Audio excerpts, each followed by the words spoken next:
Katuwang ang mga miyembro ng komunidad at iba pang ahensya ng pamahalaan, nagsagawa ng road clearing operations ang Masbate Police Provincial Office bilang tugon sa pinsalang iniwan ng Bagyong Opong.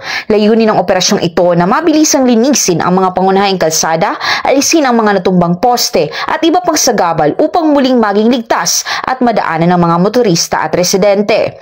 Pinagtutulungan ng kapulisan at mga volunteers mula sa iba't ibang sektor ang pagtanggal ng mga nakaharang na debris at puno sa lansangan. Sa pamamagitan nito, nagiging mas madali para sa mga otoridad na makarating sa iba't ibang barangay sa probinsya upang maghatid ng tulong, magsagawa ng inspeksyon at tiyakin ang kaligtasan ng mga mamamayan. Patuloy rin ang Masbate Police Provincial Office sa kanilang koordinasyon sa mga lokal na pamahalaan at iba pang kaukulang ahensya upang masiguro ang maayos na daloy ng operasyon at mapabilis ang pagbabalik ng normal na sitwasyon sa nabanggit na probinsya.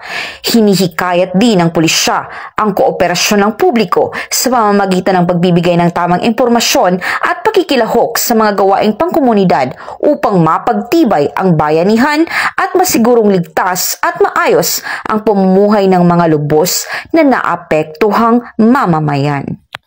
Mula dito sa Legazpi City, Albay, ako ang inyong PNN correspondent, Patrolwoman Jara de Luterte, alagad ng batas, tagataguyod ng Balitang Pulis.